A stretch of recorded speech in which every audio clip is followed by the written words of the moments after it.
Hi all, ఎంతో రుచికరమైన దొండకాయ పచ్చడి ఎలా చేయాలని చూపించేస్తాను. సో దొండకాయ ముక్కలు కట్ చేసి పక్కన పెట్టేసుకోవాలి. నెక్స్ట్ వచ్చేసి మిక్సీ జార్ తీసుకుని పచ్చిమిర్చి, వెల్లుల్లి, సాల్ట్, చింతపండు, దొండకాయ ముక్కలు వేసేసుకునేసి గ్రైండ్ చేసుకోవాలి కచ్చాపచ్చాగా. చింతపండు, పచ్చిమిర్చి మీకు టేస్ట్ తగినంత వేసుకోవచ్చు. సో నెక్స్ట్ వచ్చేసి కడాయి పెట్టి ఆయిల్ వేసి హీట్ అయ్యాక మినపప్పు, జీలకర్ర, ఆవాలు, నెక్స్ట్ వచ్చేసి వెల్లుల్లి, కరివేపాకు వేసేసి ఫ్రై చేసుకోవాలన్నమాట. సో నెక్స్ట్ తర్వాత ఇందులో కొద్దిగా పసుపు యాడ్ చేయాలి. అండ్ నెక్స్ట్ ఇంగువ కూడా అనమాట. సో ఇది బ్రాండ్ కోసం కాదు, జస్ట్ ఏంటి అనేది చూపించడం కోసమే అనమాట. సో ఇది అయితే ఇంగువ డబ్బా.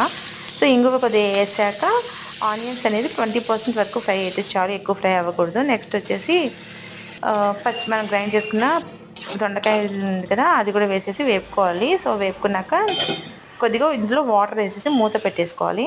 సో మధ్యలో మూత తీసి ఇలా కలుపుతూ ఉండి ఇలా గట్టిగా అయ్యే వరకు ఫ్రై చేసుకోవాలన్నమాట. సో ఎంతో రుచికరమైన దొండకాయ పచ్చడి రెడీ అనమాట. సో నచ్చితే do like, share and subscribe. Thank you.